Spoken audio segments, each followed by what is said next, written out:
Start करें।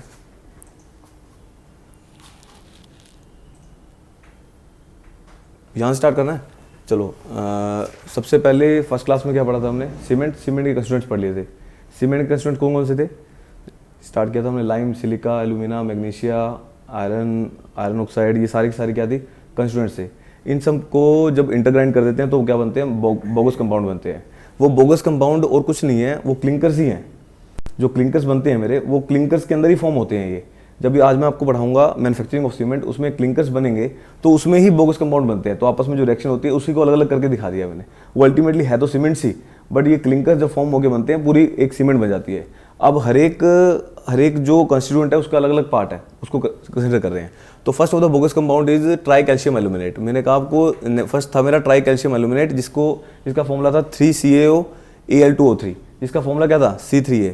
और इसका जो परसेंटेज है 4 से 14% है।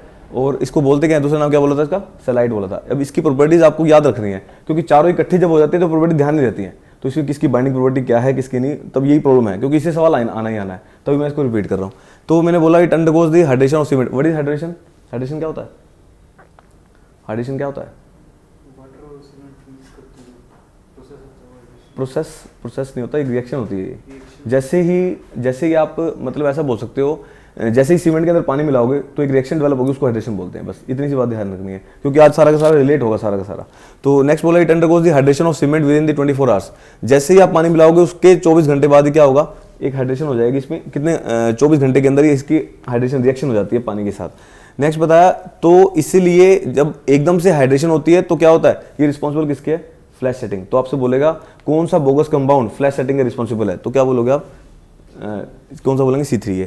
नेक्स्ट बताया था it produces the maximum heat during the hydration process. कहता है ये मैक्सिमम हीट प्रोड्यूस करती है हाइड्रेशन के टाइम पे। Thereby results in loss of water, hence leads to the development of the crack. तो उससे डेवलप क्या हो जाएगा? क्रैक डेवलप हो जाएंगे। और क्रैक डेवलप होंगे तो सेटिंग प्रोसेस में क्या होता है? तो क्रैक डेवलप हो जाते हैं यहाँ पे। तो ये मैंने आपको ये बता दिया था। नेक्स्ट इससे हो जाएगा, कहाँ गया? नेक्स्ट लो moreover also reduce the strength. यहीं से क्या उसका क्या करता है? ये स्ट्रेंथ को भी रिड्यूस कर देता है। ठीक है। नेक्स्ट बताया था आपको, क्योंकि इसकी हाइड्रेशन इनकम्प्लीट होती है, तो inhibiting the complete hydration. It also reduces the resistance. अब resistance against the sulphur attack भी क्या कर देगा? कम कर देता है। It referred as the harmful ingredient. आपसे पूछेगा सबसे हार्मफुल इंग्रेडिएंट कौन सा है, तो आप लगाओगे C3A। तो ये भी सवाल है। नेक्स्ट बताया फ्लैश सेटिंग का मतलब जो बताया था वो इंस्टेंट सेटिंग था। ठीक है, which takes place due to the alumina. अब फ्लैश सेटिंग किसकी वजह से हो रही थी? क्योंकि इसके अंदर क्या प्रेजेंट है? एल्यूमिना प्रेजेंट है। C3A, A से एल्यूमिना। नेक्स्ट बताया था in order to neutralize the initial setting time. अगर आपको न्यूट्रलाइज करना है इनिशियल सेटिंग को, अब इनिशियल सेटिंग टाइम क्या होता है? कम हो जाता है इसका। अगर आपको उसको बढ़ाना है तो क्या डालना पड़ेगा आपको? जिप्सम। ये भी एक न्यूमेरिकल वो है। इनिशियल सेटिंग टाइम को बढ़ाने के लिए कौन सा कंपाउंड यूज करते हो? उसको बोलते हैं जिप्सम। नेक्स्ट बताया था ये इंट्रैक्शन पानी के साथ क्या कर देता है? अवॉइड करता है। अब एक सेटिंग और होती है फॉल्स सेटिंग, तो कंफ्यूज नहीं होना फ्लैश सेटिंग के साथ फॉल्स सेटिंग का। फॉल्स सेटिंग क्या होता है? फॉल्स सेटिंग होता है water of crystallisation of gypsum vaporise either completely और partially during the manufacturing of cement. जब मैन्युफैक्चरिंग होती है सीमेंट की, तब इसमें इसका जो फॉर्मूला है CSO4.2H2O, तो ये कंप्लीटली और पार्शियली सैचुरेट होता है। मतलब इसमें क्या होता है? जैसे सबसे पहले रिएक्ट किससे कर जाएगा? अगर आपने जिप्सम डाल दिया तो इसका रिएक्ट कर जाएगा। जैसे ही हाइड्रेशन होगी, जब मैक्सिमम हीट निकलेगी, इसका वाटर लॉस हो जाता है। जैसे ही वाटर लॉस होगा तो वो क्या दिखेगा अपने को? ऐसा लगेगा सेट हो गई है, बट वो सेट नहीं होती। उसको क्या बोलते हैं? फॉल्स सेटिंग बोलते हैं। उसके अंदर अब ये कब पता लगता है हमारे को? जब हम और पानी मिलाते हैं, तब इसके अंदर और पानी इसमें ऐड होता जाता है, तो उससे पता लगता है ये फॉल्स सेटिंग थी, ना कि ये फ्लैश सेटिंग थी। तो ये आपको ध्यान रखनी है। तो false setting is due to the gypsum and flash setting is due to the alumina. ये दोनों न्यूमेरिकल्स हो गए। चलो नेक्स्ट PDF निकाल दो। अब आ जाओ, नेक्स्ट है टेट्रा कैल्शियम एल्यूमिना फेरेट। बस उसमें और उसमें थोड़ा सा फर्क है, जिसमें क्या डाल दिया अपन ने? फेरेट डाल दिया। ठीक है, तो जिसको आप बोल रहे हो फेरिक ऑक्साइड बोल सकते हो, Fe2O3। अब इसका नाम क्या है? फिलाइट C4AF, इसको बोलते हैं C4AF। It also undergoes the hydration within the. ये भी हाइड्रेशन कितने में करा देगा? 24 घंटे में। 24 घंटे में पहले वाली, 24 घंटे में ये वाली। नेक्स्ट बताया of the addition of water into the cement, hence it is also responsible for the flash setting. ये रिस्पॉन्सिबल किसकी है? ये भी फ्लैश सेटिंग रिस्पॉन्सिबल। क्यों? इसमें भी एल्यूमिना है, इसमें भी एल्यूमिना है, तो दोनों के दोनों फ्लैश सेटिंग के रिस्पॉन्सिबल है। It is observe to have, इसकी भी वोस्ट सीमेंटस प्रॉपर्टी है। क्यों? Among all the bogus compound, सभी बोगस कंपाउंड में सबसे जो वोस्ट प्रॉपर्टी इसी की है। It also reduce the resistance of cement against the sulphur attack. ये भी रिड्यूस करता है सल्फर अटैक को। चलो नेक्स्ट है it has no engineering, it does not impart any property in the cement. Attack of sulphur on CO4AF is comparative, but इन दोनों में फर्क ये है जो C4AF है इस पे कम अटैक करता है। क्यों करता है कम, इसका रीजन भी बता दिया था, क्योंकि इसके अंदर आयरन प्रेजेंट है, तो ये आपको ध्यान रखना है इसको। नेक्स्ट आ गया ट्राई कैल्शियम। अब उन दोनों की प्रॉपर्टी सेम सी थी, ठीक है, बट इसमें ये फर्क आ गया भाई जो सल्फेट अटैक है उस पर कम होता है, उसमें ज़्यादा होता है, ये बता दिया।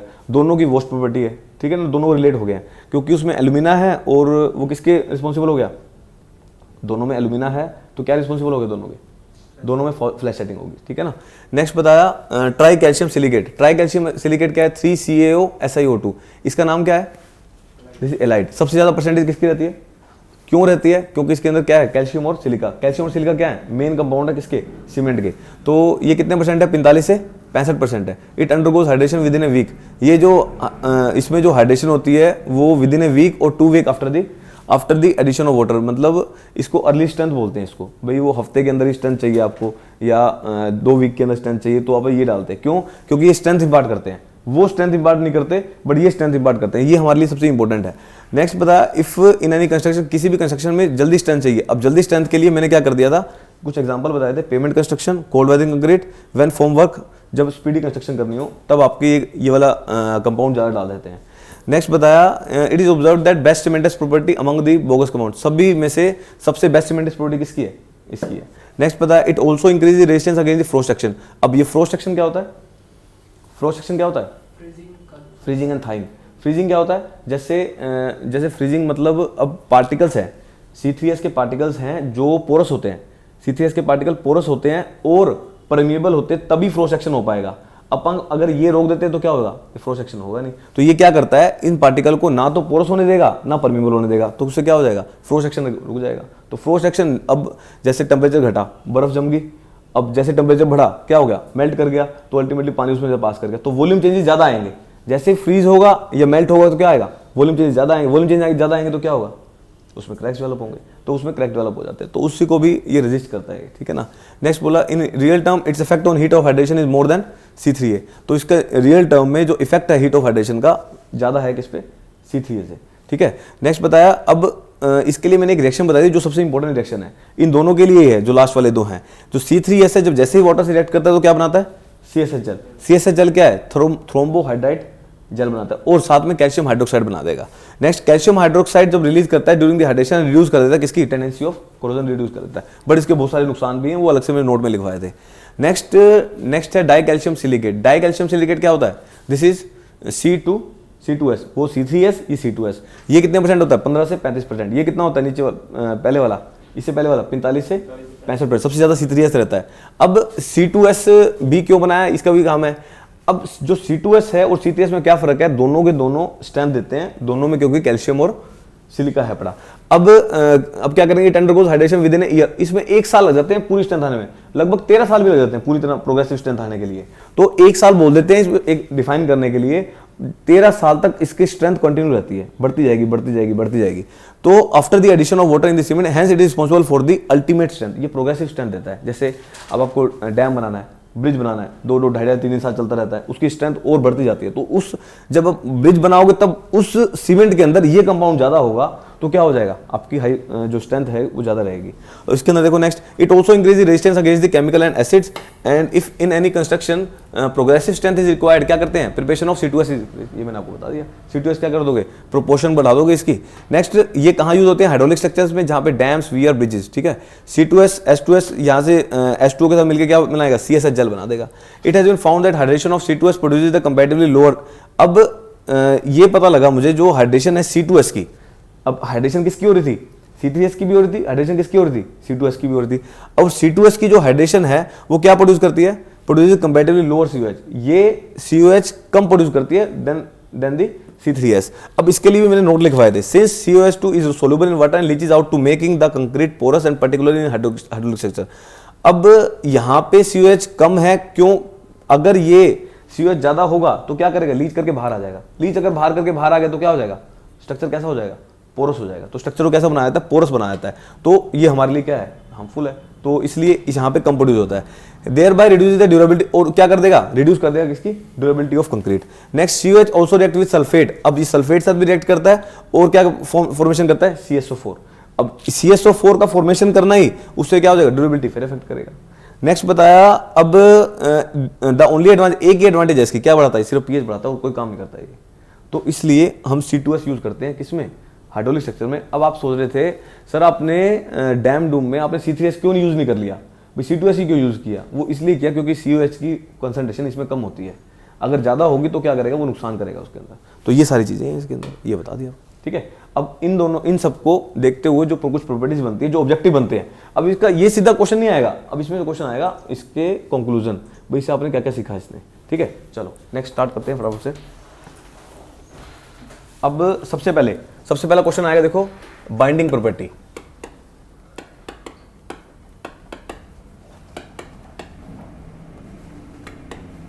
सबसे ज्यादा बाइंडिंग प्रॉपर्टी किसकी है, किसकी होगी, सबसे ज्यादा बाइंडिंग प्रॉपर्टी किसकी होगी, C3S, उसके बाद C2S, उसके बाद C4, उसके बाद है C2S, C3S, C3A, इसके बाद C4AF।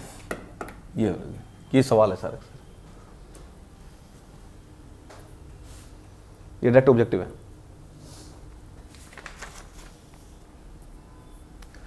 नेक्स्ट ऑब्जेक्टिव, सेकंड एक चार्ट बना रहा हूं जिससे एक सवाल भी बन सकता है। तो नेक्स्ट है, सबसे पहले कंपाउंड कौन सा पढ़ा था मैंने, C3A, उसके बाद पढ़ा था मैंने C4AF, उसके बाद C2S, उसके बाद C3S। इसकी heat of hydration,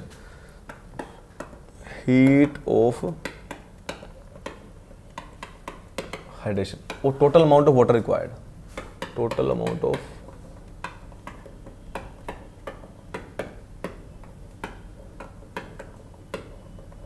water required.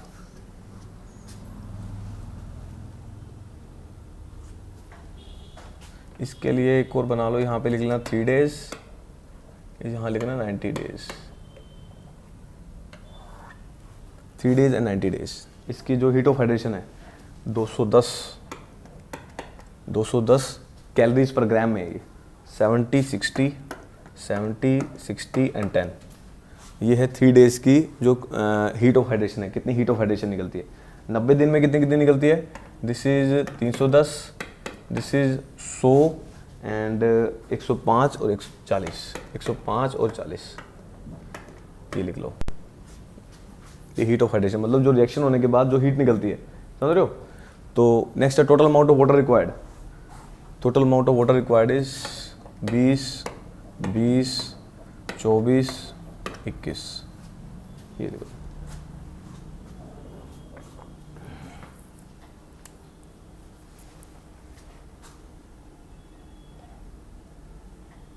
अब सवाल क्या बनेगा, सवाल बनेगा सबसे ज्यादा हीट ऑफ हाइड्रेशन किस में निकलती है, C3A में, देख रहे हो। तो ऑब्जेक्टिव लिख लो यहाँ पे, हीट ऑफ हाइड्रेशन,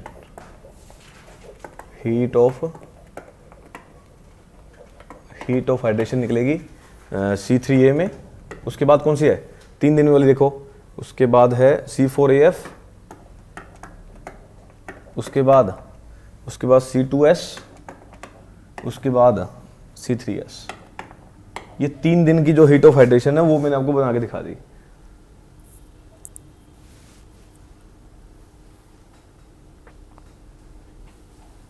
ठीक है, बट अब अपने को चाहिए अल्टीमेट स्ट्रेंथ, ठीक है। अब अल्टीमेट स्ट्रेंथ को ऑब्जर्व करो, अल्टीमेट स्ट्रेंथ मतलब 90 दिन की। ये 3 दिन में तो इतनी हीट हाइड्रेशन कर दी, बट 90 दिन में कितनी हुई है, सिर्फ 100 बढ़ी है सबसे ज्यादा। तो हीट ऑफ हाइड्रेशन इसके अंदर कितनी आएगी, दिस इज C3 है सबसे ज्यादा। उसके बाद किसकी होगी, C2S। उसके बाद है किसकी, C4AF, उसके बाद C3S, दिस इज C3S, ये लिख लो, this is heat of hydration. ठीक है, अब इस पे एक सवाल बन सकता है, वो आपको मैं बताता हूँ। भाई आपको कह देगा भाई टोटल हीट ऑफ हाइड्रेशन निकाल के दिखाओ, कैसे, एक एग्जांपल ले रहा हूँ, इसका फॉर्मूला बना के दे देता हूँ।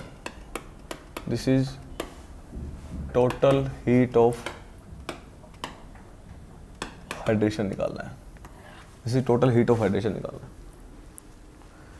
Total heat of hydration H equal to AA plus BB plus CC, ये लिख लो, AA plus BB plus CC plus DD plus DD, ठीक है। यहाँ पे अपना ABCD, छोटा ABCD क्या है, ABCD, this is the proportion of bogus compound, proportion of bogus compound, bogus compound. And ABCD क्या है, ABCD, ABCD है अपना heat of hydration of respective bogus compound, heat of hydration of respective bogus compound. जैसे example लेते हैं हम लोग, मान लो अपना प्रोपोर्शन ऑफ बोगस कंपाउंड, वो इसमें ले लो आप टोटल, इसमें परसेंटेज के फॉर्म में ले लेते हैं यहाँ पे, ऐसा लगा लो कितनी कितनी हीट हो रही है, दिस इज ABCD, हाँ चलो इसको लगा लो, जो AA है ये है 10%, ये दे रहा है 10%, 10% इसका प्रोपोर्शन है बोगस कंपाउंड का, इसमें प्रोपोर्शन है बोगस कंपाउंड का 10%, मतलब छोटे वाले ABCD की वैल्यू बता रहा हूँ। अच्छा, इसकी वैल्यू है दिस इज 15% एंड इसकी वैल्यू है दिस इज 35%। कितना परसेंट बच गया, 35, 50, 60, वो ज़्यादा हो जाएगा, इसको 45 ले लो, 45, 60, 70, ये हो गया 30%। आपको बोल देगा बोगस कंपाउंड का प्रोपोर्शन है 10%, 15%, 45%, 30%। अब परसेंट को मैं ऐसा करता हूँ, 100 में से ग्राम ही मान लेते हैं भाई, 10 ग्राम इसका प्रोपोर्शन है, 10 ग्राम इसका प्रोपोर्शन, इसका प्रोपोर्शन है। अब आपको बोल देगा भाई कितनी हीट ऑफ हाइड्रेशन, इसको जो हीट ऑफ हाइड्रेशन कितनी बोगस कंपाउंड दे रहा है। फर्स्ट जो बोगस कंपाउंड दे रहा है अपना, मान लो 210 दे रहा है, आपको ये न्यूमेरिकल फॉर्म में बना के दे देगा। अगर 210 दे रहा है तो A की वैल्यू कितनी होगी, बड़े A की वैल्यू 210 होगी, 210, ये 10%, तो मैंने कहा 10 ग्राम में चेंज कर लो उसको, तो प्लस में 10 प्लस, उसके बाद कितने दे रहा है ये, नेक्स्ट दे रहा है 70 गुना में 15 प्लस 45 गुना में कितने हैं 60 प्लस 30 गुना में कितना है 10। वैल्यू बताओ कितनी आ गई है। अब ये टोटल हीट ऑफ हाइड्रेशन हो जाएगी। तो अल्टीमेटली आपको एक सवाल के फॉर्म में दे दे तो इसमें कुछ घबराने वाली बात नहीं है, ये अल्टीमेटली कुछ भी नहीं है, ये बोगस कंपाउंड के प्रोपोर्शंस हैं और जितनी जितनी हीट अगर वो हाइड्रेट करेगा उससे गुना कर देंगे, टोटल हीट ऑफ हाइड्रेशन आ जाएगा। ये सारी कहानी है, ठीक है, उसको गुना कर लो। अब ये वैल्यू क्या आ गई, ये वैल्यू आ गई 3 दिन में कितनी हीट हाइड्रेट कर देगा, समझ रहे हो बात, 3 दिन में कितनी हीट हाइड्रेट कर देगा, इतनी आ गई, हाँ जितनी भी आ गई है, ठीक है, ये सारी चीजें आ गई। अच्छा, यही चीज मैं किसका कर सकता हूं, ये चीज कर सकता हूं टोटल वाटर रिक्वायरमेंट की, ये भी क्वेश्चन पूछता है। अब वाटर रिक्वायरमेंट पे आ जाओ, सेकंड कॉलम बनाया मैंने, कितना वाटर की रिक्वायरमेंट है, total amount of water, C3 को कितनी वाटर रिक्वायरमेंट है 20 ग्राम, 20 मतलब 20 कोई भी यूनिट ले लो, 20 यूनिट, 20 यूनिट, 24 यूनिट, 21 यूनिट, ये ले लो। अच्छा, इसके अंदर इसके भी फॉर्मूला लिख लो, टोटल वाटर रिक्वायरमेंट लिख लिया, क्या हो गया, नोट कर लिए। Next is total water requirement, total water requirement,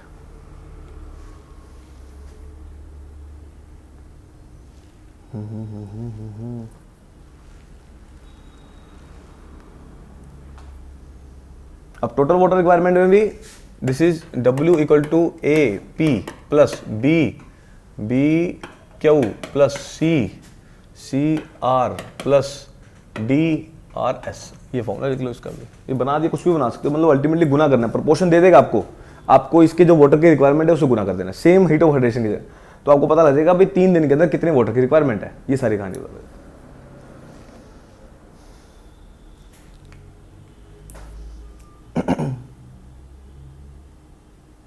अच्छा, नेक्स्ट पूछेगा वाटर रिक्वायरमेंट सबसे ज्यादा किसको होती है, कौन से कंपाउंड को सबसे ज्यादा है, देखना है इसमें से सबसे ज्यादा वाटर रिक्वायरमेंट किसको है, C2H को, ये ऑब्जेक्टिव है इसका।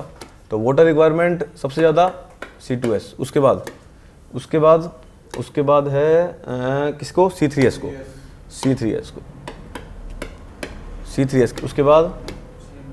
उसके बाद दोनों की सेम है C3 और C4AF, C3A C4AF, तो ये आपके ये ऑब्जेक्टिव है ये, तो आपको सारे ध्यान रखने हैं। अब अल्टीमेटली जो वैल्यूज हैं वो याद हो जाएंगे तो सारे हो जाएंगे। अब ऐसे ही याद करना मुश्किल है थोड़ा सा, समझ रहे हो ना बात, तो ये जो चार्ट बनाया ना वो 1-2 बार पढ़ोगे याद हो जाएगा, उसी से सारे सवाल बन जाते हैं, ठीक है। तो ये सारी कहानी होगी। चलो नेक्स्ट, अब एक दो ऑब्जेक्टिव्स जो बनते हैं उसके और लिखवा देता हूँ। नेक्स्ट लिखो ऑब्जेक्टिव के लिए, नोट लिख लो, कुछ ऑब्जेक्टिव यहाँ से और बनते हैं, कुछ ऑब्जेक्टिव और बनते हैं। लिखो heat of hydration of OPC, heat of hydration of OPC at the age of, heat of hydration of OPC at the age of 7 days। 7 दिन का मैंने कहीं नहीं बताया, 3 और 90 दिन का बताया ना, इस 7 दिन का भी पूछा हुआ उसने। तो 7 days में कितनी हीट हाइड्रेट करेगा ओपीसी? 89 to 90 कैलोरीज पर ग्राम, 9 to 90 कैलोरीज पर ग्राम, ये ऑब्जेक्टिव है। And at the age of 28 days, and at the age of 28 days, 28 दिन में ये देती है 90 से 100 कैलोरीज पर ग्राम।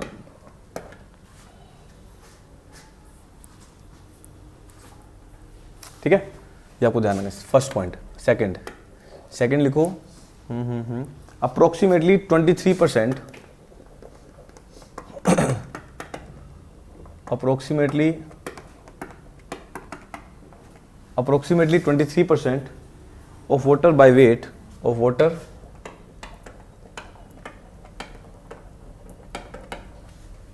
approximately 23% of water by weight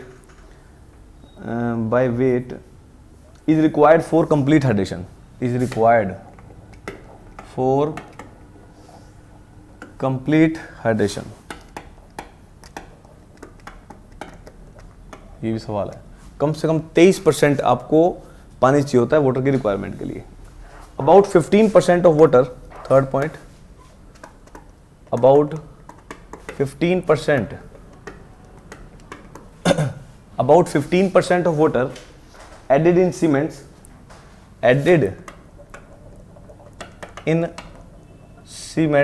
get entrapped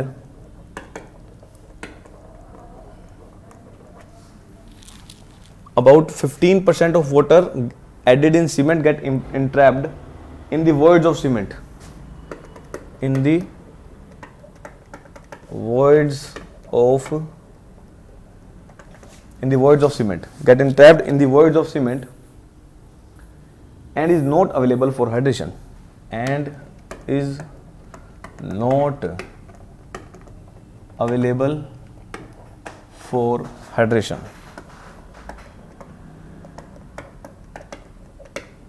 पंद्रह % तो वो यूज ही नहीं कर सकता हाइड्रेशन के लिए।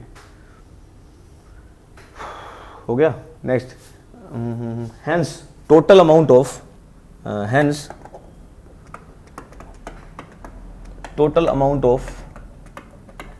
38% of water, 38%,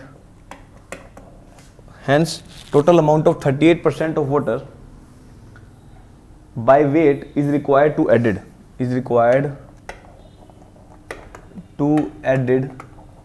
for complete hydration, added for, लिख लिया कितना? added, required to added for complete hydration, for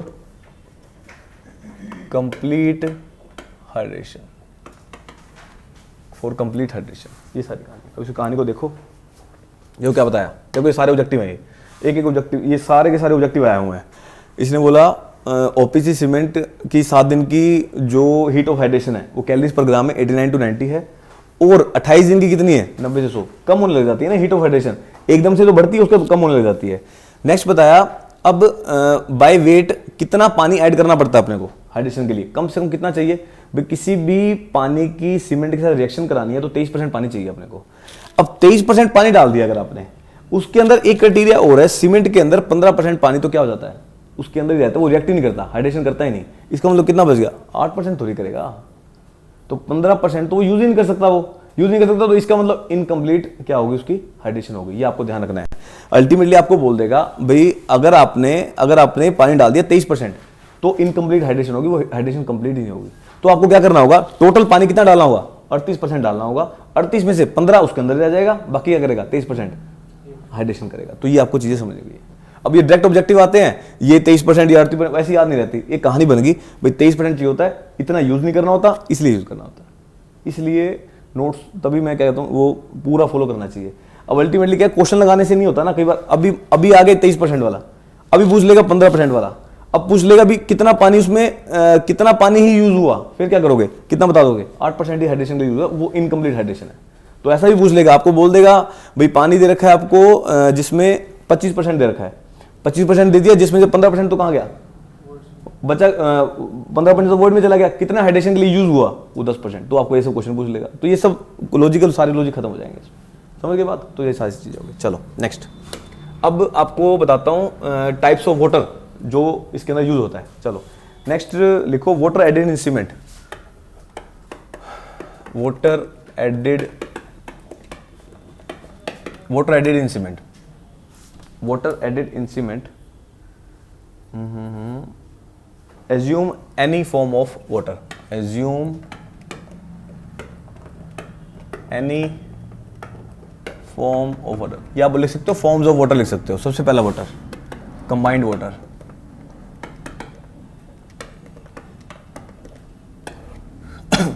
combined water, it is the water which is chemically combined, it is the water which is chemically combined, it is the water which is chemically combined with the products of hydration, with the products of, which is chemically combined with the products of hydration and is unevaporable, and is unevaporable, जो vaporise नहीं हो सकते, unevaporable मतलब 23% जो पानी है ये combine, chemically combine करता है 23%। It is the water which is chemically combined with the product of hydration. हाँ, या प्रोडक्शन लिख लो इसको, प्रोडक्ट ना लिखो, प्रोडक्शन लिख लो, with the production of hydration and is unevaporable, and is unevaporable। एक evaporable होता है, एक unevaporable, जो unevaporable है। Next gel water, second is gel water, it is water which is adsorbed, it is the water which is adsorbed, it is the water which is adsorbed over the surface of cement particle, over the surface of cement particles and over the surface of cement particle and not available for hydration। ये कौन सा पानी होगा फिर, not available for hydration. ये hydration के लिए है ही नहीं, मतलब रिएक्शन करवाएगा ही नहीं। तो कितने परसेंट हो गया ये, 15% पानी ये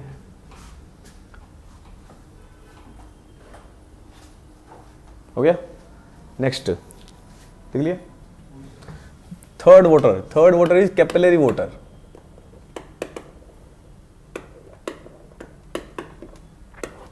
Capillary water, it is the water which occupies the capillary forces, it is the water which occupy the capillary forces,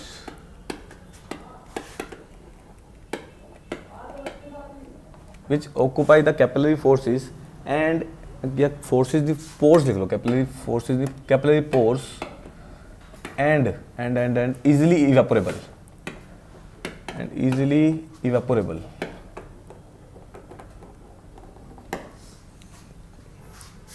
and is easily evaporable।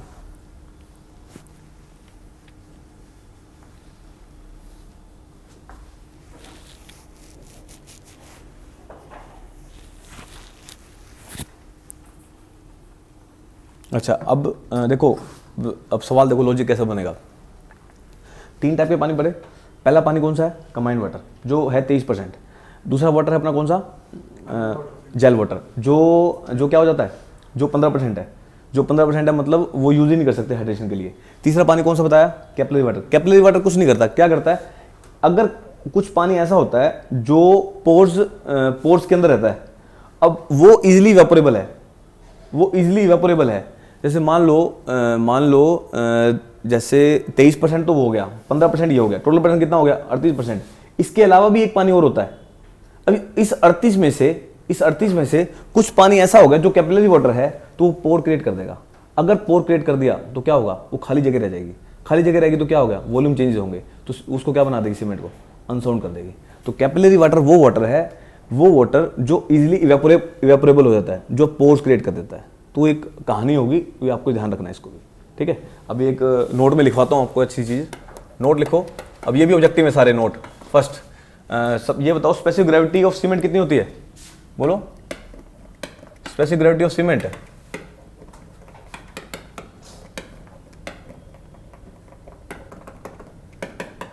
3.115, ठीक है। ध्यान रखने सारे ऑब्जेक्टिव में ये। और मास स्पेसिफिक ग्रेविटी कितनी होती है? मास स्पेसिफिक ग्रेविटी ऑफ सीमेंट कितनी होती है? This is 1.5 mass specific gravity. Next is mass of 1 bag of cement, ये तो पता ही होगा। Mass of 1 bag of cement कितने किलो का होता है सीमेंट? This is 50 kg। चौथा लिखो, वॉल्यूम ऑफ सीमेंट बैग कितना होता है? वॉल्यूम बताओ, वॉल्यूम ऑफ एक सीमेंट बैग का वॉल्यूम कितना होता है? 34.7 लीटर्स। तो आपको ध्यान रखना है, यहाँ से कुछ मर्जी निकाल सकते हो। अगर बोलेगा डेंसिटी निकालो, डेंसिटी किसकी इक्वल होती है? मास पर यूनिट वॉल्यूम। मास को डिवाइड कर दो, वॉल्यूम से डिवाइड कर दो। देखो डेंसिटी ऑफ सीमेंट कितनी आ जाएगी? मास ऑफ सीमेंट कितना है? 50 किलो, डिवाइड बाय में वॉल्यूम ऑफ सीमेंट कितना है? 34.7 लीटर। लीटर को कर दो मीटर क्यूब में, 10 की पावर -3 लीटर को मीटर क्यूब में। वैल्यू बताओ कितनी आ रही है? इस क्वेश्चन बन जाएगा ये ऐसे कैसे। तो डेंसिटी ऑफ सीमेंट कितनी आ गई? चेक कर लो।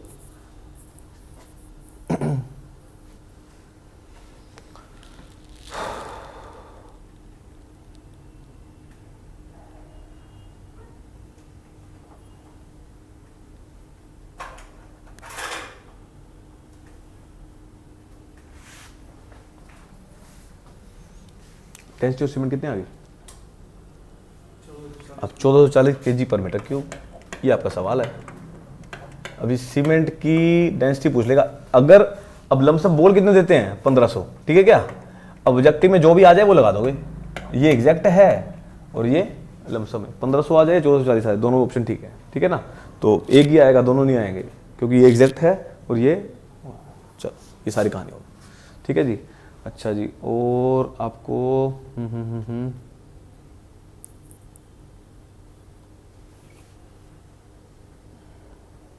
अच्छा एक और नोट में लिखवा ही देता हूँ इसमें। 5वां सीमेंट के लिए आपको बता दूं, water cement ratio. Water cement ratio पढ़ा आपने? वाटर सीमेंट रेशियो अभी डिटेल में पढ़ेंगे इसको। एक जनरल एक आइडिया दे रहा हूं आपको। वाटर सीमेंट रेशियो ये W/C किसी भी कंस्ट्रक्शन के लिए कितनी लेके चलते हैं?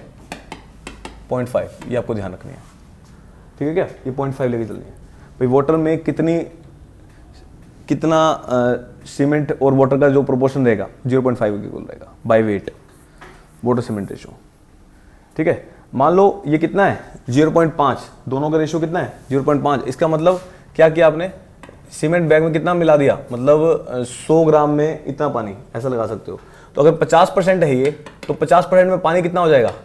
23% पानी कौन सा हो गया? कंबाइंड। 15% क्या हो जाएगा? 15% क्या हो जाएगा? जो क्या नहीं करेगा, जो उसके अंदर ही रह जाएगा, ठीक है ना। और बाकी पानी कितना बच गया? बाकी पानी क्या बच गया? 23 और 15 38, बचा कितना? 12%। 12% पानी कौन सा है? ये वो कैपिलरी वाटर है जो उड़ भी जाए, हमें कोई फर्क नहीं पड़ना चाहिए। कम से कम आपके पास 38% पानी तो होना चाहिए किसी भी उसके लिए, समझ गए बात। तो 38% पानी है पड़ा अपने रिएक्शन के लिए, और 12% उड़ता है, उड़ जाए, कोई दिक्कत नहीं है, ठीक है ना। तो ये सारी कहानी आपको ध्यान। चलो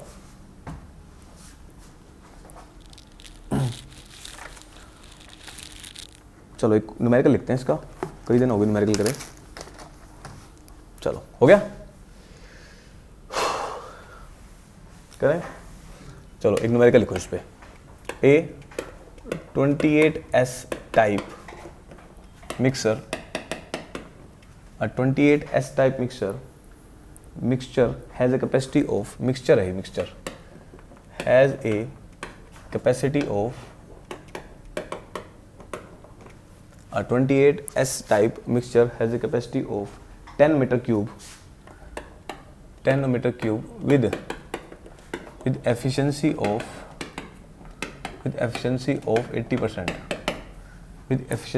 80%, एंड एक इंफॉर्मेशन और दे दी, 1 metre cube 1 metre cube of cement, 1 metre cube जो सीमेंट की है requires 5.5 bags, requires 5.5 bags. Compute the volume of concrete. Compute the volume of concrete. Compute the volume of concrete. Compute the volume of concrete to be mixed per batch. To be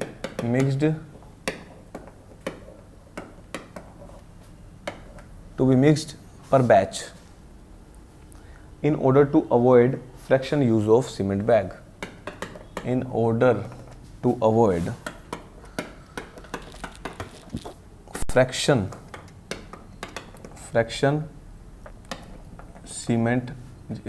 number of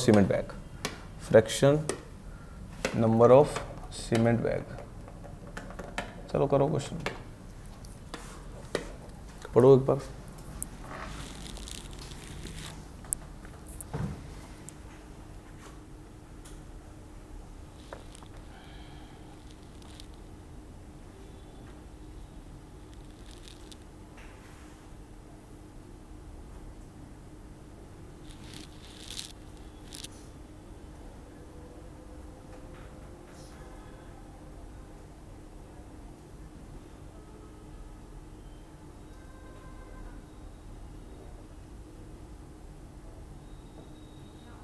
आया समझ?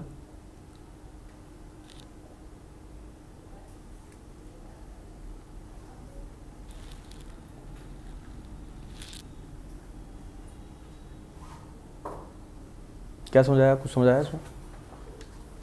अब ऐसे numerical आएंगे BMC में।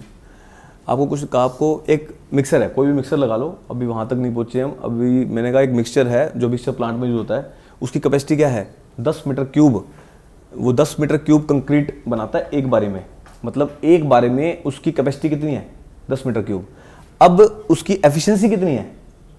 8 metre cube, मतलब 2 metre cube रह जाते हैं, मतलब अल्टीमेटली एक बारी में 8 मीटर क्यूब भी कंप्लीट कर पाता है।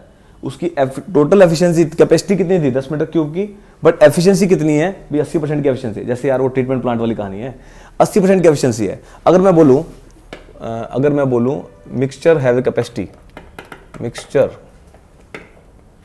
have a capacity of 10 metre cube, 10 metre cube की कैपेसिटी है, दिस इज कैपेसिटी। अब ऑपरेट करने की, अगर ऑपरेट करने की वैल्यू कितनी आ जाएगी? 80% कितना हो जाएगा इसका? तो 8 मीटर क्यूब हो जाएगा। समझ गए क्या? ऑपरेटिंग करके दिखाऊंगे, ये समझ गए? 80% ही एफिशिएंसी होगी, अल्टीमेटली 8 मीटर क्यूब भी तैयार कर पाएगा ये, ठीक है। अच्छा, उसके बाद देखो, अब आपको पता लगा यार 1 मीटर क्यूब में कितने सीमेंट बैग डलते हैं? 1 मीटर क्यूब में कितने सीमेंट बैग डल रहे हैं? 5.5 बैग डल रहे हैं। अब आपको तैयार कितना करना है? 8 मीटर क्यूब करना है। 8 मीटर क्यूब में कितने लगेंगे? 8 इंटू में 5.5, सोल्व करना कितनी आ रही है?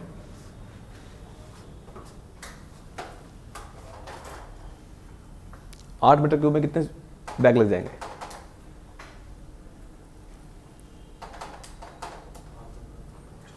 44 बैग। तो आंसर कितना आ गया इसका? 44 बैग। अब मैंने आपको दे दी वैल्यू, ये 5.5, ये 5.5 दी थी। अगर ये 6.5 होता तब गुना करना इसको। अगर ये 6.5 होता तो कितना आता? 52। पॉइंट में नहीं आ रहा क्या? पॉइंट में ऐसे कैसे आएगा? ऐसे लगा लो, 4.5 से भी नहीं आएगा, इसको लगा लो, 4.8 लगा लो। अपने को कन्वर्ट करना, कुछ बताना है मुझे इसका मतलब क्या है नीचे वाले का। अगर 4.8 होता तो कितने आते? 38.4। समझे बात को? अब यहाँ पे जरूरी नहीं है 5.5 आएगा, आएगा इसमें फ्रैक्शन में आंसर, जैसे आया 38.3 या 38.8, तो कितने बैग लगाओगे? 38 लगा दोगे। तो उसने बोल दिया आपको फ्रैक्शन को अवॉइड करना है आपको, ये बात बोला उसने। भाई हो सकता था ये आंसर आता 44.5, कितना लिखते? 44 लिखना है। 44.8 फिर भी 44 लिखना है, फ्रैक्शन को अवॉइड कर देना ना, काट देना है। चाहे 44.9 आ रहा है तो भी 44 लिखना है, ये बताना चाह रहा हूँ। आपको ज्यादा वाला नहीं लेना, आपको फ्रैक्शन को अवॉइड करना है आपको, समझ गया? तो इसका मतलब ये है to avoid the fraction of cement bag, ये बात ध्यान रखना आपको, ठीक है? तो एक सवाल बनता है ऐसा, तो अवॉइड करना फ्रैक्शन बैग को, आपको क्या करना है, ठीक है? क्या हाँ, ना दिया हो तो उतना लगाओ, तब आप वो वाला लोगे। जैसे 44.9 आ रहा है तो आप लगा सकते हो 45 बैग लगा सकते हो। अगर ये बात दे दी तो 9.9 पूरे खत्म कर देना आपने, ठीक है ना? चलो लिख लो इसको।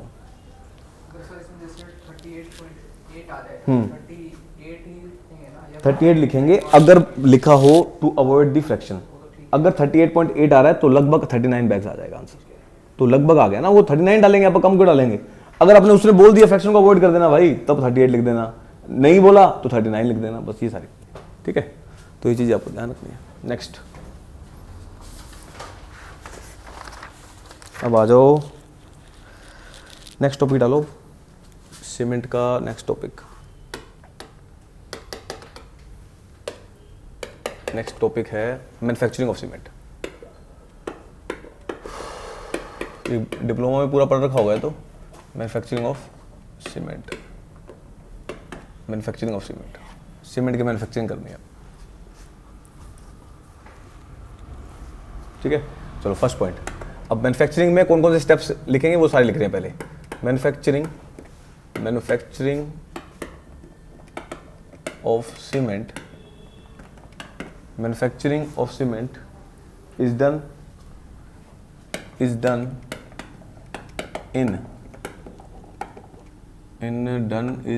Done in following sequence. इसका सीक्वेंस होता है एक, तो सीक्वेंस, फर्स्ट सीक्वेंस में सबसे पहले क्या करोगे? सबसे पहले मिक्सिंग करोगे, मिक्सिंग के बाद बर्निंग, और बर्निंग के बाद ग्राइंडिंग। ये तीन आपको सीक्वेंस बता दिए। अभी मैन्युफैक्चरिंग करेंगे हम लोग। मिक्सिंग, अब ये बता दिया, मिक्सिंग ऑफ रॉ इंग्रेडिएंट, ये लिख लो, दिस इज रॉ इंग्रेडिएंट्स। ये तीन स्टेप्स हैं इसके। अब मैन्युफैक्चरिंग करने के दो प्रोसेस होते हैं, कौन कौन से? सेकंड पॉइंट लिखोगे इसमें, manufacturing can be done in two processes, can be done in two processes. कौन कौन सा? दो प्रोसेस है। First process is dry process and second is wet process. एक ड्राई प्रोसेस, एक वेट प्रोसेस। ड्राई मतलब विदाउट वाटर, वेट मतलब उसमें पानी भी डालेंगे। चलो बनाते हैं, स्टार्ट करते हैं इसको। चलो करें स्टार्ट। चलो जी, इसको यहाँ लिख देते हैं, dry process without water.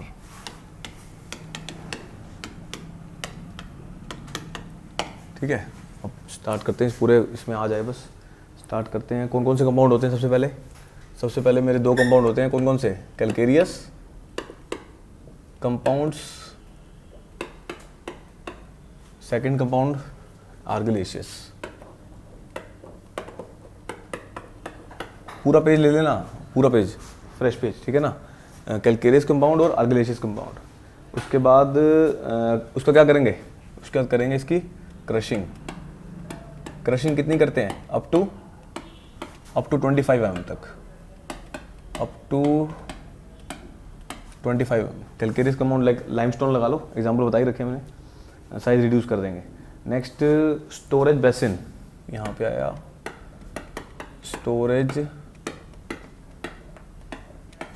Storage basin. Storage basin के बाद नेक्स्ट आएगा fine grinding. Fine grinding up to 2 mm, 2 mm तक ग्राइंड कर देंगे। वही सेम यहाँ पे भी लिख लो, दिस इज क्रशिंग। क्रशिंग के बाद स्टोरेज बेसिन, नेक्स्ट स्टोरेज वेसन के बाद फाइन ग्राइंडिंग,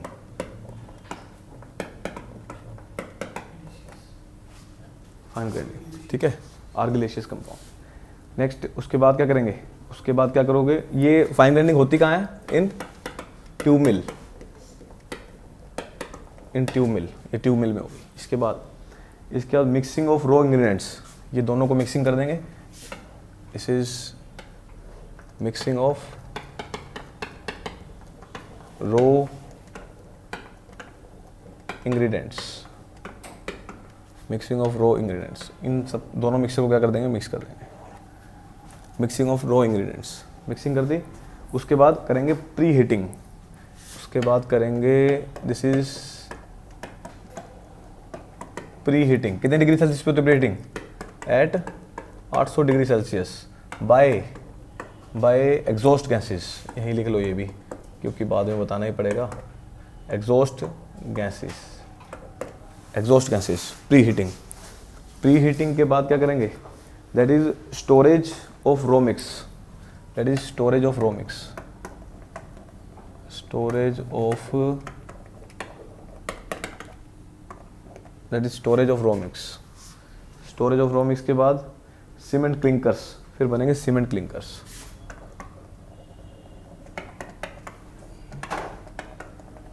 सीमेंट क्लिंकर्स के बाद लास्ट क्लिंकर बन गए, क्लिंकर का क्या कर देंगे, फाइन ग्राइंडिंग कर देंगे बस। एक रह गया, एक minute, storage of raw mix हो गया, उसके बाद आपको रोटरी किल में बर्निंग भी तो करनी है, एक मिनट इसका बर्निंग रह गया, बर्निंग कर देंगे, बर्निंग किस पे करते हैं, एट 1400 डिग्री सेल्सियस। उसके बाद क्लिंकर्स, ये क्लिंकर्स बनेंगे, दैट इज क्लिंकर्स, ये सारी काम, क्लिंकर्स बनने के बाद क्या करोगे, फाइन ग्राइंडिंग कर देंगे बस। अब कहाँ से लिख दूँ, यहाँ से, ये लिख दो यहाँ से, दिस इज, फिर कर देंगे फाइन ग्राइंडिंग, फाइन ग्राइंडिंग, और इसी टाइम क्या डालते हैं हम, जिप्सम ऐड करते हैं और सिलोज यहाँ पे कर देंगे। इस टाइम क्या करते हैं, जिप्सम ऐड करते हैं जब आप फाइन ग्राइंडिंग कर रहे होते हो। तो आपसे पूछेगा जिप्सम कहाँ ऐड करते हैं, फाइन ग्राइंडिंग के time after the clinkers formed. तो ये सारी कहानी है।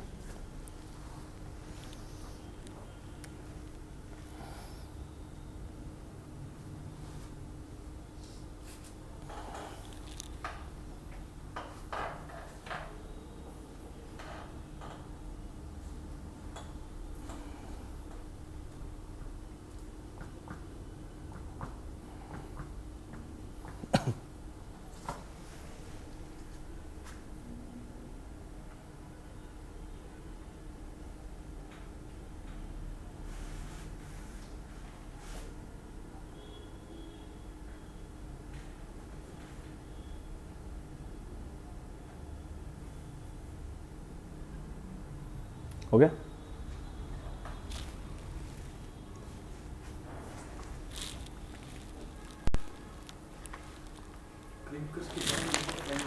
हाँ जी, हाँ जी, क्लिंकर्स फॉर्म्ड, फिर फाइन ग्राइंडिंग।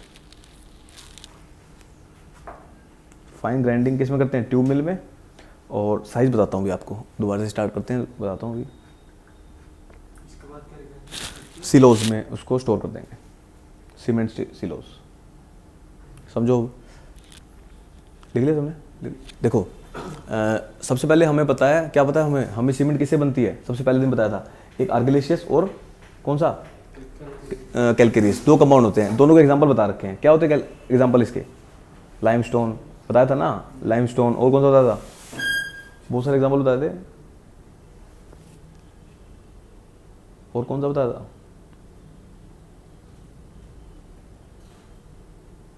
देख लो पीछे 4-5 एग्जांपल लिखवाए हैं।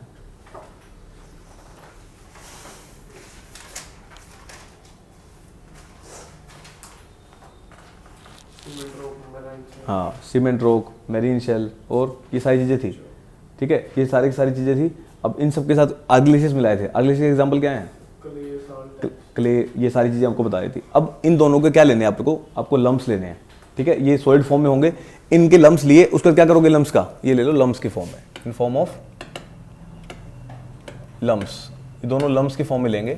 लम्प्स के बाद क्या किया आपने, उसको क्रश कर दिया, कितने mm तक क्रश कर दोगे, 25 mm तक। अब 25 mm तक क्रश करने के बाद क्या करेंगे, इसको स्टोर करेंगे एक जगह पे, उसका क्या करोगे, उसकी फिर फाइन ग्राइंडिंग करेंगे। फाइन ग्राइंडिंग कितने mm तक, अप टू 2 mm तक। इसको भी सेम, दोनों को ग्राइंड करेंगे, क्या कर दोगे, मिक्सिंग कर दोगे रो इंग्रेडिएंट को।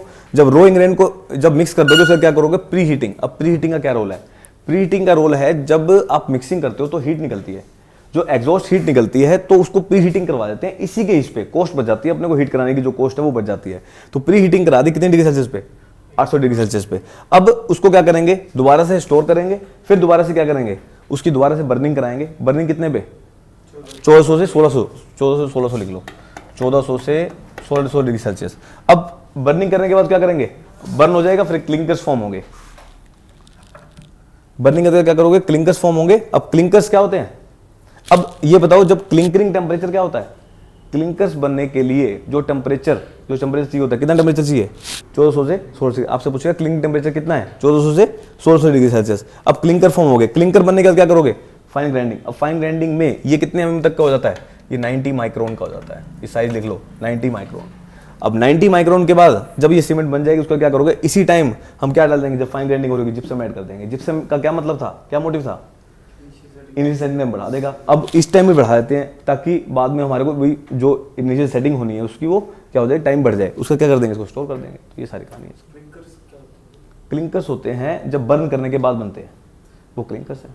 अल्टीमेटली आप बोल सकते हो जो बोगस कंपाउंड है वो क्लिंकर्स ही है, समझ रहे हो। जैसे आपने उसको बर्न करा तो ये कंपाउंड बनेंगे किसके फॉर्म में, C3S, C2S, C4AF, C3S, ये बन गई। अब इनका क्या करोगे, फिर दोबारा से ग्राइंडिंग करेंगे तो क्या बन जाएगी, सीमेंट बन जाएगी। सीमेंट बन गई सिलोज हो जाएगी। तो क्लिंकर से समझ सकते हैं भाई ये बोगस कंपाउंड बने होंगे और ये बना होगा, समझ गई बात। चलो ये प्रोसेस खत्म हो गया हमारा ड्राई प्रोसेस। अब आ जाओ नेक्स्ट वेट प्रोसेस पे। चलो नेक्स्ट आ जाओ वेट प्रोसेस। वेट नाम से पता लग रहा है, वेट प्रोसेस नाम से पता लग रहा है, क्या पता लग रहा है, इसमें क्या डालेंगे, with added water, with added water. अच्छा एक और बात बता दूं, जो इस टाइम यूज करते हैं वो ड्राई प्रोसेस यूज करते हैं, पहले जो यूज करते थे वो वेट प्रोसेस करते थे, ठीक है। तो वेट प्रोसेस पढ़ेंगे। अब वेट प्रोसेस में अगेन कैलकेरियस कंपाउंड, यहां पे लिख लो आर्गिलेशियस कंपाउंड,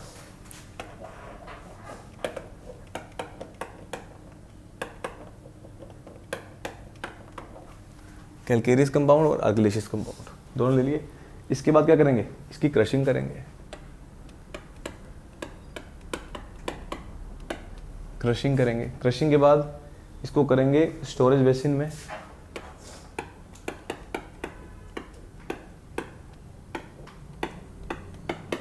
उसके बाद इसकी फाइन ग्राइंडिंग। अब आ जाओ आर्गिलेशियस पे। आर्गिलेशियस में क्या करते हैं, जैसे ही कंपाउंड आता है उसको वॉश मिल में लेके जाते हैं। इसमें ये चेंज है, यहीं पे चेंज है, ये this is wash mill. Wash mill मतलब पानी ऐड किया जाता है इसमें, ठीक है ना। वॉश मिल में मतलब पानी ऐड किया जाएगा, वॉश मिल। उसके बाद स्टोरेज बेसिन में, storage basin,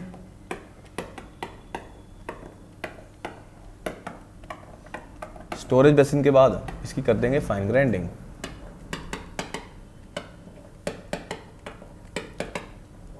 this is fine grinding, fine grinding कर देंगे। सेम वो लिख लेना डाटा, कहाँ करते हैं, ट्यूब मिल में करते हैं वो सब। उसके बाद बनाएंगे इसकी फाइन ग्राइंडिंग के बाद इसकी बन जाएगी स्लरी पेस्ट। फाइन ग्राइंडिंग, इसको पूरे में लिख लो यार, this is fine grinding in tube mill and to make slurry paste. ये स्लरी पेस्ट बन जाएगा क्योंकि पानी ऐड कर रखा है आर्गिलेशियस में हमने, ठीक है। स्लरी पेस्ट बन जाएगा। उसके बाद क्या करोगे, स्टोरेज करेंगे, storage of corrected, storage of corrected slurry paste, storage of corrected slurry paste. उसके बाद fed to rotary kiln, fed to rotary kiln, ये वही है जो सीधा टेम्परेचर बढ़ा दिया, बर्निंग करनी है, जो रोटरी किल में करते हैं। किल समझ रहे हो ना, भट्ठी से जो बोलते हैं। 1400 से 1600 डिग्री सेल्सियस, वही क्लिंकरिंग टेम्परेचर, 1400 से 1600 डिग्री सेल्सियस, ठीक है। नेक्स्ट उसको फिर क्या करेंगे, fine grinding, fine grinding, fine grinding, fine grinding के बाद उसको सिलोज में से क्या कर देंगे, स्टोर कर देंगे, सीमेंट सिलोज, ये लिख लो। अरे ये कुछ नहीं है, स्टोर करना है स्लरी पेस्ट को, ठीक है, जितने भी storage of corrected slurry paste, corrected काट दूं, फेड टू रोटरी किल्न, मतलब बर्निंग जो करोगे इसको, अब अरे मैं इजी वर्ड में लिख दूं तो बर्निंग, ठीक है, और बर्निंग करते किस में है, रोटरी किल्न में, फेड मतलब डालना रोटरी किल्न के अंदर, fed to rotary kiln, kiln मतलब भट्ठी 1400 से 1600 डिग्री सेल्सियस, फिर दोबारा से फाइन ग्राइंडिंग करेंगे। इस टाइम फाइन ग्राइंडिंग करेंगे तो कितना साइज हो जाएगा इसका, 90 माइक्रोन एंड देन सिलोज में ऐड कर, तो ये सारी चीजें। सिलोज के बाद क्या होता है, फिर पैकेजिंग कर देते हैं, तो वो सारी कहानी है। आपको ये ध्यान रखना है। अगर एक बात बताओ, अगर मैं जहाँ पे जिप्सम ऐड किया वहाँ पे अगर एल्यूमिना ऐड कर देता तो क्या होता, अगर जहाँ पे मैंने जिप्सम ऐड किया वहाँ पे एल्यूमिना ऐड कर देता तो क्या होता है। और एक और चीज़ बताई थी मैंने, एल्यूमिना में जाओ, एक पॉइंट लिखवाया था मैंने,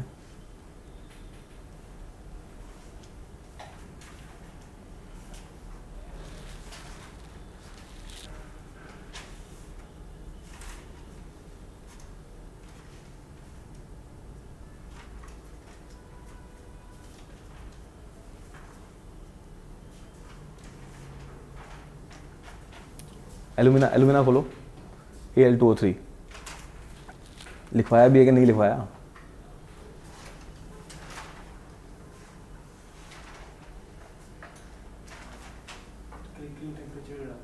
है ना।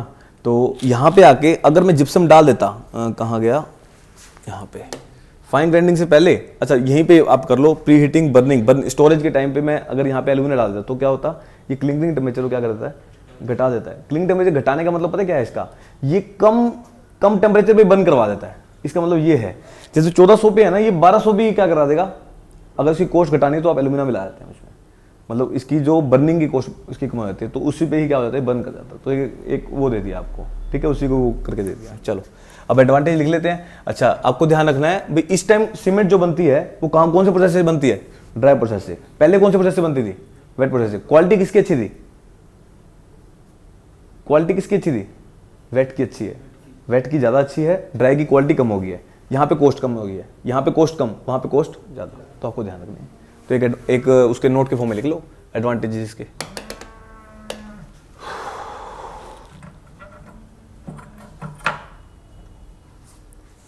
नोट के फॉर्म में लिखो,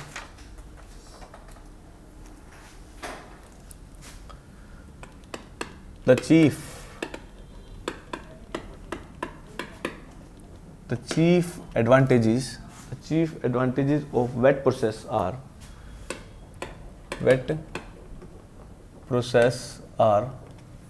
chief advantages of wet process are, इसमें कॉस्ट ज़्यादा बोली है मैंने,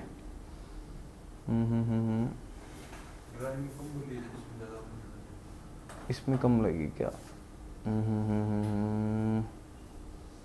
chief advantage of wet process are, ये लिखो, are low cost of excavating and grinding, low cost of excavating and grinding raw material, grind करने की कॉस्ट कम होती है इसमें, ग्राइंड करने की कॉस्ट कम होती है, and in dry process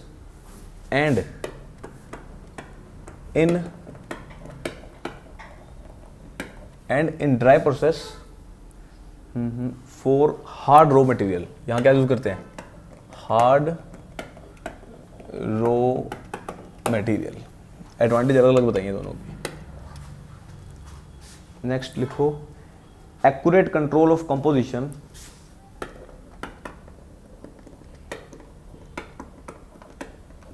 accurate control of composition and homogeneity of composition and homogeneity, accurate control of composition and homogeneity of slurry.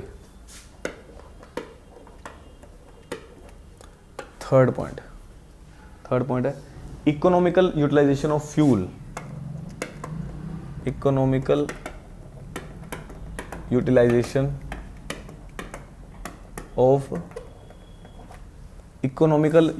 Of fuel through the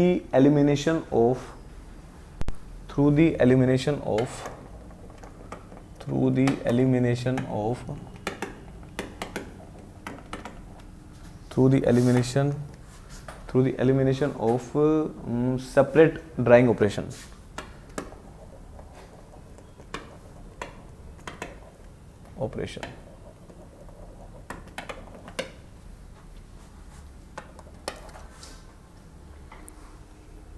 next point लिखो, on the it utilise longer kiln and more fuel.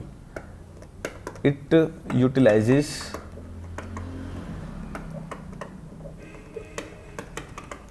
longer kiln and more fuel for burning, kiln KILN, longer kiln and more time बोला था क्या, and more fuel for burning,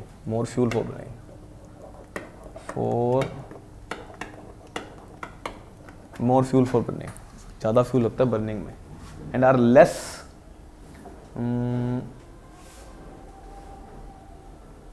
responsive two variable clinker. छोड़ो, ये हो गया, ठीक है, ये लिखो। चलो इसको देखो, समझो इसको। सबसे पहले मैंने एडवांटेज बताई किसकी, चीफ एडवांटेज किसकी है, वेट प्रोसेस की। यहाँ पे कोस्टिंग किसकी कम आती है, जो एक्सकावेट और ग्राइंडिंग करनी है अपन ने, समझ रहे हो क्यों वेट प्रोसेस में क्यों कम आती है, जो ग्राइंडिंग कर रहे हैं अपन, वहाँ पे एग्लिसिस में अपन ने की नहीं है ग्राइंडिंग, सीधा उसके अंदर क्या मिलाया, पानी मिलाया, सीधा उसको उसमें मिक्स कर दिया।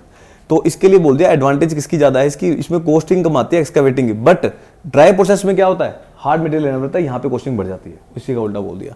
नेक्स्ट बताया, जो कॉम्पोजिशन और होमोजेनिटी है स्लरी की, वहाँ पे क्या रहती है, एक्यूरेट रहती है, बट वहाँ पे कोई एक्यूरेशन नहीं है, किसके अंदर, ड्राई प्रोसेस में। अलग अलग एडवांटेज डिसएडवांटेज हैं।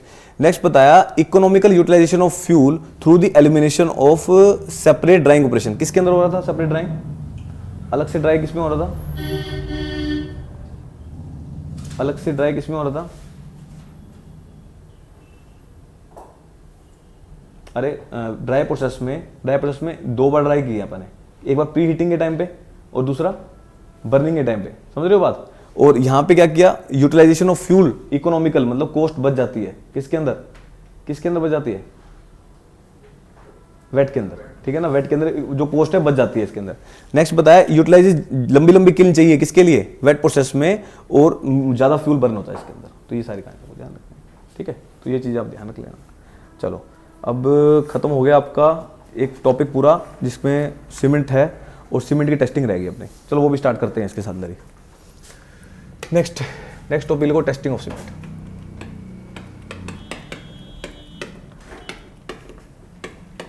Next is testing of cement.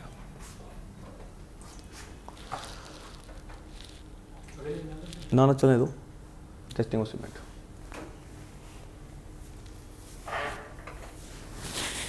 चलो अब पर्पस क्या है टेस्टिंग का, टेस्टिंग का करते हैं इसमें। Testing of cement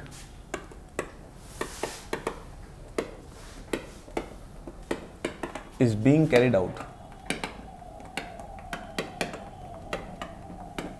testing of cement is being carried out in order to check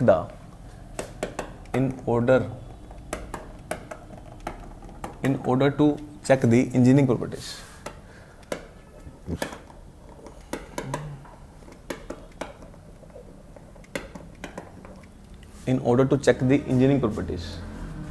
and performance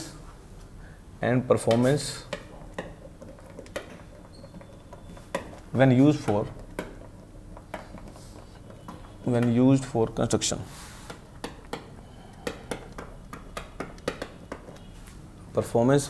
construction, ठीक है। नेक्स्ट लिखो, testing of cement can be done by following methods.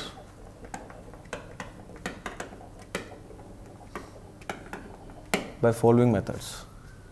Testing of cement can be done by following methods. First method है अपना field method. Field method इसको start करते हैं. सबसे पहले ये देख लो क्या होता है. सबसे पहले बताया जो टेस्टिंग कर रहे हो आप वो किस के लिए कर रहे हो, वो इंजीनियरिंग प्रॉपर्टीज फाइंड आउट करने के लिए कर रहे हो और सीमेंट की परफॉर्मेंस कैसी होगी, जो आपको डिजायर्ड प्रॉपर्टी चाहिए क्या वो मिल पाएगी, इसलिए हम टेस्ट कर रहे हैं. समझ रहे हो. तो इसके लिए हम टेस्टिंग करनी पड़ती है. जैसे मान लो अगर मैं बोलूँ फील्ड टेस्ट करना है, फील्ड में क्या होता है, फील्ड की क्या डिसएडवांटेज है, इसमें आपको रिजल्ट नहीं मिलते, ना ही आपके पास क्या होते हैं, ये एक्सपीरियंस के बेस पे रिजल्ट लेने होते हैं फील्ड में. और लेबोरेटरी में क्या फ़र्क है, लेबोरेटरी में आपके इक्विपमेंट होते हैं, वहाँ पे आप फील्ड में आपके कोई इक्विपमेंट नहीं होते. वहाँ पे आपको क्या करना है, वहाँ पे आपको जैसे आपने सीमेंट में हाथ मारा, हाथ मारकर चेक किया क्या आ रही है, स्मूथ आ रही है. क्या कितनी स्मूथ आ रही है क्या आपको पता है क्या, एक्सपीरियंस बेस पे कई बार आपको चेक करना पड़ेगा, उसका पता लगेगा कितनी स्मूथनेस चाहिए इसके अंदर. समझ रहे हो. तो अल्टीमेटली फील्ड मेथड के अंदर आपको स्मूथनेस ही पता लगेगी. अच्छा एक मान लो एक बार आपने क्या किया, आपने सीमेंट की एक मुट्ठी ली, उसको पानी में डाल दिया. अब वहां से क्या चेक करोगे भाई सीमेंट की स्पेसिफिक ग्रेविटी कितनी है, क्या वो डूब तो नहीं गई, अगर डूब रही तो आपके काम की नहीं है. समझ रहे हो. जैसे स्पेसिफिक ग्रेविटी कितनी होनी चाहिए सीमेंट की, अभी लिखवाया ना मैंने, कितनी लिखवाई थी, 3.15 लिखवाई ना मैंने, 3.15. वाटर से ज़्यादा होगी, कहाँ गई स्पेसिफिक ग्रेविटी. चलो उसकी वाटर की स्पेसिफिक ग्रेविटी कितनी होती है, 1 होती है, और उसकी कितनी होती है 3.15. अगर इसकी सीमेंट की, अब सीमेंट को क्या रहना चाहिए, सीमेंट की वाटर ग्रेविटी कितनी है स्पेसिफिक ग्रेविटी, अब वो सीमेंट के सॉलिड्स की स्पेसिफिक ग्रेविटी है. अच्छा मैं एक और चीज़ बताना भूल गया, वो भी बता देता हूँ. वो कहाँ है, ये कहाँ गया नोट, वो यही था ना. अच्छा अब जैसे मैंने सोल में बताया था specific gravity of cement. Specific gravity क्या होता है, unit weight of solid to the unit weight of water. Soil पढ़ी है ना आपने, unit weight of solid to the unit weight of water बताया था नहीं आपको, जैसे unit weight of water solid to the unit weight of इसकी फॉर्म में. अच्छा नेक्स्ट बताया था आपको मास स्पेसिफिक ग्रेविटी क्या होता है.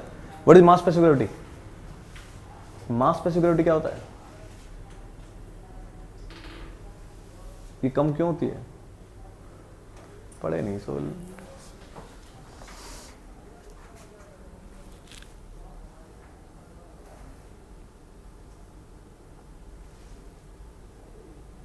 यहाँ पे यूनिट वेट ऑफ सीमेंट होता है, ठीक है क्या, जो सीमेंट के जो पार्टिकल्स हैं इसमें सॉलिड नहीं आएंगे. समझ रहे हो बात, unit weight of cement to the unit weight of water. ठीक है ना. और लगभग मैंने आपको जब आपको सोइल में पढ़ाया था, जो यूनिट वेट ऑफ सॉलिड होता है वो 2 गुना होता है, बताया था. यूनिट वेट ऑफ सॉलिड सबसे बड़ा होता है, याद है क्या, अरे सब साफ है क्या, जाके पढ़ लेना इसको. सोइल को यूनिट वेट ऑफ सॉलिड जो बताया था वो लगभग 2 गुना होता है, किसका, खाली यूनिट वेट से. मैंने आपको एक वो बताई थी सबसे बड़ा कौन सा होता है, सबसे बड़ा यूनिट वेट ऑफ सॉलिड था. Unit weight of solid to the unit weight of जो मैंने बना के दिखाया था आपको. तो इसके अंदर इसकी वैल्यू कितनी है 3.15, इसकी वैल्यू कितनी है 1.15, लगभग क्या है इसकी 2 गुना है. आपको ध्यान रखना है. चलो नेक्स्ट ऐसा करो फटाफट से, अब इसके पॉइंट लिखते हैं फील्ड मेथड्स के. चलो फील्ड मेथड में फर्स्ट पॉइंट लिखो, फील्ड मेथड में फर्स्ट पॉइंट लिखो, पहले लिख लेते हैं फिर बताते हैं सारे. The given sample of cement, the given sample of the given sample of cement should possess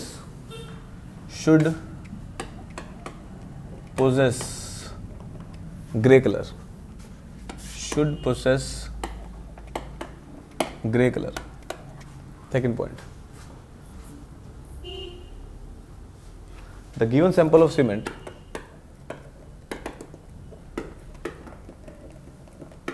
the given sample of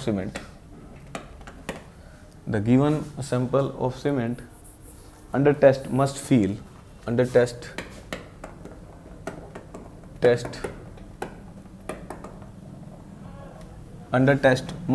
smooth,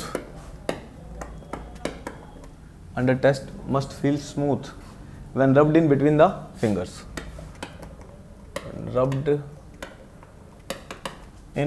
between the fingers. Third point लिखो, the given sample of cement. आपके वो पूरा question आएगा ये, गौतम ये पूरा question आपको लिखना होगा, इसमें सारे टेस्ट पूछ लेगा, ये सभी पॉइंट्स आपको मेंशन करने होंगे। सी पॉइंट है the given sample of cement under test, given sample of cement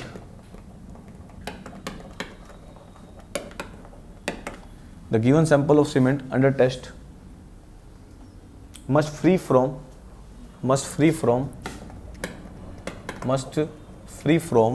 set of air lumps,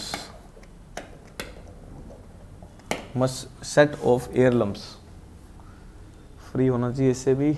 next the given sample of cement the given sample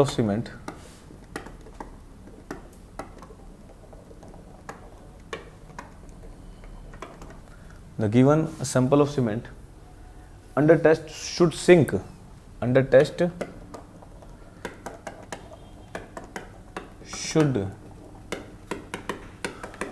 sink, under test should sink, under test should sink and not float, and not float through, not float through, not float thrown in the bucket water, thrown in the bucket water, in the bucket water। Next कितने, 4 हो गए। 5वां point, 5वां लिखो, 5वां लिखो, 4। The given sample of cement, the given sample of cement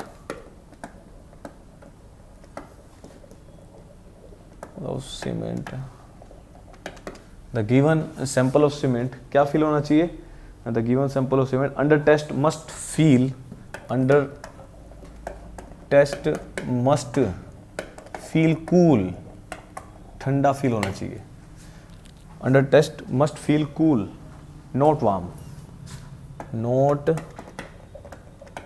warm. 5वां point. 6वां पॉइंट लिखो,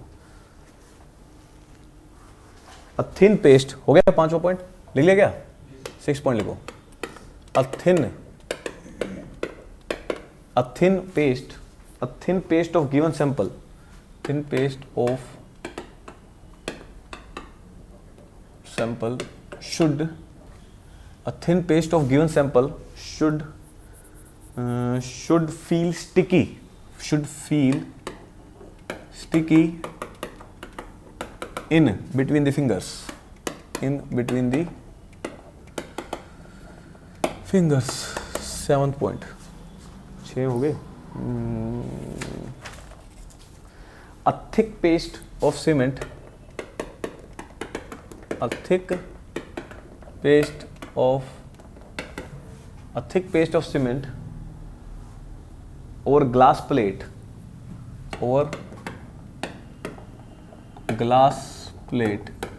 when immersed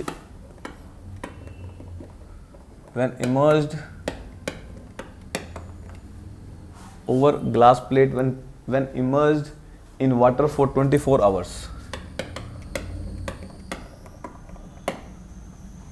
immersed in water for 24 hours, must set and should not show any sign of crack, should not show any sign of crack। ये लो जी, ये खत्म हो गया आपका field test. देखो फील्ड टेस्ट क्या होता है।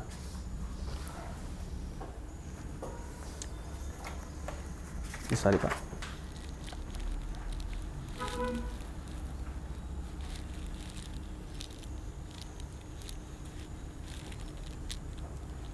चलो हो गया।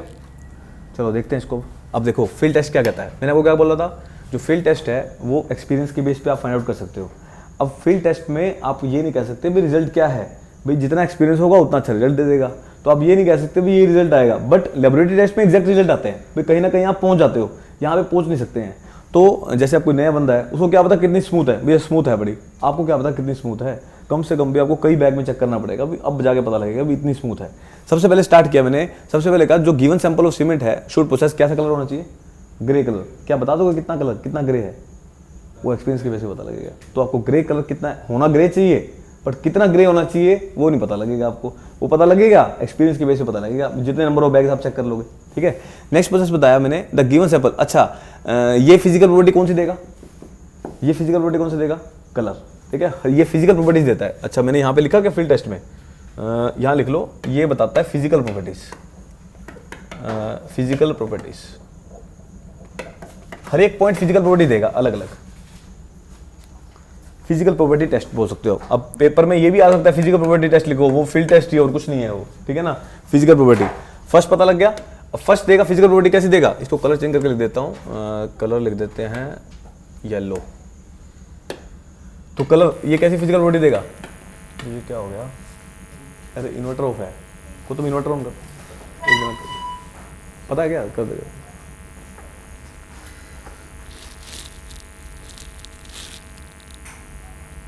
नीचे नीचे से।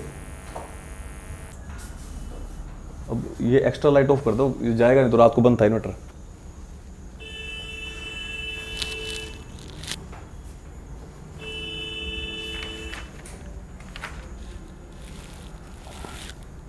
ओके, चलो आ जाओ। अब मैंने बताया जो गिवन सैंपल ऑफ सीमेंट है शुड पोसेस कैसा कलर देना चाहिए? Grey colour. वो कैसे पता लग जाएगा? देखने से पता लग जाएगा कलर कैसा है। Next, the given sample of cement under test must feel, कैसा फील होना चाहिए? Smooth. Smooth when rubbed in between the finger. Smooth का क्या मतलब है? अच्छा, स्मूथ से कौन सी प्रॉपर्टी आएगी आपकी? स्मूथ की कैसी प्रॉपर्टी आएगी? स्मूथ से पता लगेगा हाउ मच ग्राइंडिंग कर, कितनी ग्राइंड हुई। तो यहाँ पे लिख सकते हो how much grinding. So grinding लिख दो खाली, ग्राइंडिंग, फिर कितनी ग्राइंडिंग अच्छे से की है या नहीं की वो पता लग जाएगा। Next, the given sample of the cement under test must free from the set of air lumps. इसका क्या मतलब है? इसका मतलब बताओ। जो आपका सैंपल मिला आपको वो फ्री है किससे? एयर लम्प से। इसका मतलब क्या है? एयर लम्प मतलब हवा से मॉइस्चर पकड़ जाता है, जब वो सेट हो जाती है तो उससे पता लगेगा। अगर एयर लम्प्स हैं तो इसका मतलब वो पहले ही सेट हो चुकी है, जो एटमॉस्फेयर का मॉइस्चर है उसने उसको क्या कर दिया है, तो अल्टीमेटली उससे वो फ्री होना चाहिए। उसको ऐसी जगह पे रखना होगा जहां पे वो मॉइस्चर ना पकड़ जाए। ठीक है, फ्री फ्रॉम द, क्या लिख दूं यहाँ पे? Free from the atmospheric moisture. Free from atmospheric moisture या ह्यूमिडिटी बोल सकते हो। ये सारी प्रॉपर्टी सामने आई आपके। Next, the given sample of cement, the given sample of cement under test should, क्या बोला मैंने? The given sample of cement, ये क्या लिखा है मैंने? ये क्या लिख दिया यार? The given sample of cement under test लिखा है क्या? ये उल्टा लिख दिया। ये लो, अंडर टेस्ट साफ लिख लो यार, this is under test, under test. ठीक है, अच्छा, the given sample of cement under test should क्या करना चाहिए? Should sink but not float. उल्टा लिख दिया, शुड नॉट सिंक, डूबना नहीं चाहिए, उल्टा लिख दिया भाई। ये should not sink, float through in the,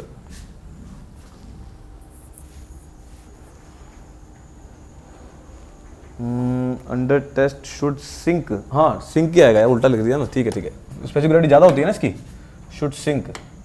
should sink not float, not float. ठीक है, क्योंकि अब ये देखो सीमेंट की स्पेसिफिक ग्रेविटी क्या है? ज्यादा है वाटर से, तो क्या कर जाना चाहिए? शुड क्या कर जाना चाहिए? सिंक कर जानी चाहिए, उसके ऊपर फ्लोट नहीं करेगी। समझ गए ना? फ्लोट नहीं करेगी, डूब जानी चाहिए। तो उससे पता लग जाएगा क्या है बकेट के ऊपर, भाई उसकी स्पेसिफिक ग्रेविटी ज्यादा है। नेक्स्ट पता लगे, इससे क्या पता लगेगा इसकी ग्रेविटी कितनी है? This is specific gravity, specific gravity. Next, the given sample of the cement under test must feel, कैसा फील होना चाहिए? कैसा फील? जब आप कट्टे के अंदर हाथ मारोगे तो कैसे फील होना चाहिए? ठंडा फील होना चाहिए। ठंडा क्यों? ठंडा क्यों? वो गर्म कब फील करेगा? जब उसकी हाइड्रेशन पहले हो चुकी होगी। तो हाइड्रेशन ये से पता लगेगा, प्रॉपर्टी कैसे पता लगेगी भाई इसकी हाइड्रेशन पहले हो चुकी है कि नहीं हो चुकी? तो हाइड्रेशन प्रॉपर्टी होगी, मस्ट फील कूल। ठीक है, नेक्स्ट नेक्स्ट नेक्स्ट नेक्स्ट कौन सा है? छठा पॉइंट। छठे पॉइंट पे आओ, a thin paste, a thin paste of given sample should feel. जब आपका पेस्ट बनाया उसको क्या करोगे? हाथ में लोगे, वो स्टिकी, चिपचिपा होना चाहिए बिटवीन द फिंगर। क्यों चिपचिपा? मतलब फील स्टिकी, स्टिक कर जाए। उससे क्या पता लगेगा? उससे पता लगेगा उसकी क्वालिटी कितनी डिटरेट हो चुकी है। समझ रहे हो? तो क्वालिटी यहाँ लिख लो, उससे फील होगा कितनी क्वालिटी डिट्रॉइट हो चुकी है, कितनी खत्म हो चुकी है इसकी क्वालिटी। ठीक है, नेक्स्ट या इस पे बोल सकते हो बाइंडिंग प्रॉपर्टी। ठीक है, क्वालिटी और लिख लो यहाँ पे बाइंडिंग प्रॉपर्टी भी पता लग जाएगी आपको, भाई कितना बाइंड कर रहा है, हाथ में लेते ही पता लग जाएगा बाइंडिंग प्रॉपर्टी। नेक्स्ट है अ थिक पेस्ट ऑफ, अगर जब मोटी पेस्ट है, आप अपने क्या करो, थिक पेस्ट को क्या करो, सीमेंट को, सीमेंट की जो मोटी पेस्ट है उसको ग्लास प्लेट पे रख दो। ग्लास प्लेट पे रखने के बाद व्हेन इमर्स्ड इन वाटर 24 घंटे के लिए उसको नीचे छोड़ दो, तो क्या हो जाएगा, मस्ट सेट, वो क्या हो जाएगा, सेट कर जाना चाहिए। सेट करने के बाद क्या है, शुड नॉट शो एनी, जब आप उसको बाहर निकालोगे 24 घंटे बाद उस पर कोई क्रैक शो नहीं होना चाहिए, तो उससे पता लग जाएगा भाई कितनी क्या क्वालिटी है इसकी, तो उसमें कोई वॉल्यूम चेंजेस तो नहीं आए, तो ये कैसी प्रॉपर्टी देगा, अनसाउंडनेस। तो ये सब भी प्रॉपर्टी दे देगा आपको। ठीक है, अगर क्रैक शो हो गया इसका मतलब क्या है, क्या है, वो अनसाउंड है। अनसाउंड मतलब क्रैक चेंज आ रहे हैं इसमें, वॉल्यूम चेंजेस आ रहे हैं इसमें, वॉल्यूम चेंज आ रहे हैं, उसको पता लग जाएगा भाई कितनी साउंड है कितनी अनसाउंड है, ये पता लग जाएगा। ये फिजिकल प्रॉपर्टी हो गई। चलो नेक्स्ट टेस्ट लिखो। Next test, strength test. Strength test,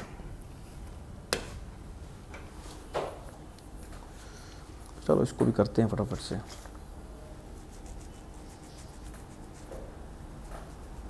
cement के बैग की लिस्ट, सीमेंट के बैग की लाइफ कितनी होती है, कितने दिन तक सीमेंट के बैग को रख सकते हैं, पता नहीं क्या, 90 दिन तक रख सकते हैं। इसका कोड दे दूंगा, इसका सीमेंट का एक अलग से कोड आता है, उसमें लिखा होता है कितने दिन तक रख सकते हैं, क्या क्वालिटी हो जाएगी, वो पीडीएफ भेजूंगा आज मैं। नेक्स्ट लिखो उसको। First point, first point, prepare a, पहले इसको लिख लेते हैं, prepare a block, prepare a block कितने बाय कितने का है, 25 by 200, this is mm3। Prepare a block, इतना ब्लॉक बनाएंगे for a given sample of cement, for a given sample of cement and immerse in a water for 7 days. Immerse in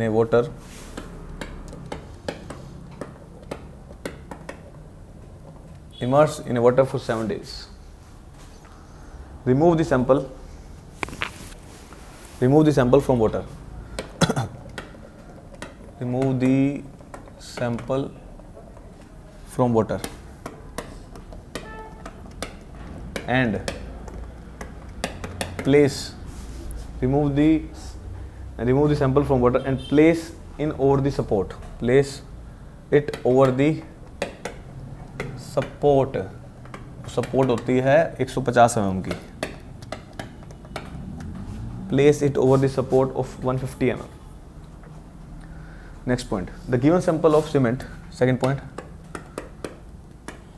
the given sample of cement, the given sample of cement must not show any sign of failure, must not show any sign of must not show any sign of failure when subjected to point load,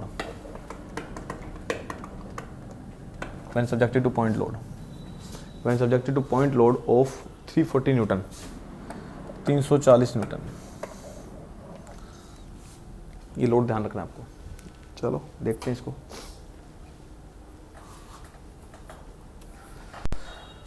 बनाओ diagram, इसका diagram देखो, diagram देखते हैं इसका, इसी diagram. Load कितना लगाना है, 340 न्यूटन, और कितने बाय कितने का है ये, दिस इज 200 mm लगा लो। इसको प्लेस किस पे करना है, सपोर्ट पे। अच्छा, ये सपोर्ट कितने साइज की होगी, दिस इज 150 mm, ये सारी कहानी है। ठीक है, और इसका क्रॉस सेक्शन देख लेते हैं, वो भी क्रॉस सेक्शन क्या होगा इसका, 25 बाय 25 का, 25 mm बाय 25 mm का क्रॉस सेक्शन है। तो ये क्रॉस सेक्शन है इसका, कुछ नहीं है, पॉइंट्स पढ़ो। 2 मिनट का ही काम है, स्ट्रेंथ टेस्ट भी खत्म हो जाएगा। देखो आपने एक ब्लॉक बनाना है 25 बाय 25 बाय 200, फिगर भी याद रखनी है, साइज भी याद रखना है, सब कुछ याद रखना है। अब आपको किसी भी जो सीमेंट को चेक करने के लिए आप क्या करोगे, उसको ब्लॉक बनाओगे 25 बाय 25 बाय 200 का। अब उसको उस सैंपल को क्या करोगे, उसका ब्लॉक बनाने के बाद क्या करेंगे हम, उसमें किसी में प्लेस कर देंगे, उसको पानी में प्लेस कर देंगे। कितने दिन तक? 7 दिन तक। फिर उसको बाहर निकालेंगे, remove the sample from water and place it over the, उस सपोर्ट पे रख देंगे। उस सपोर्ट के ऊपर हम लोड लगाएंगे।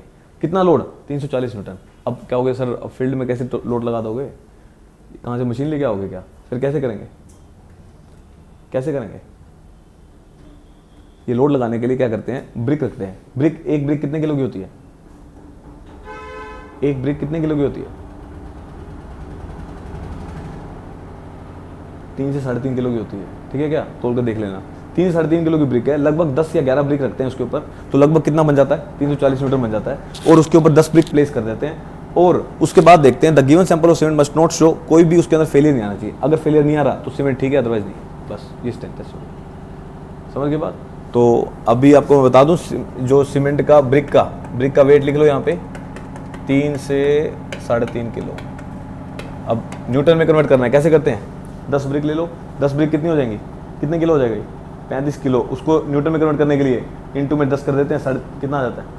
350 न्यूटन आ जाएगा। ये सारी काम समझ के बाद, तो फील्ड के अंदर ब्रिक से ही चेक करते हैं, तो स्ट्रेंथ टेस्ट करने के लिए सारी काम करते हैं। ठीक है, चलो आज इतना ही कर ले, बहुत है। चलो रोक दो उसको।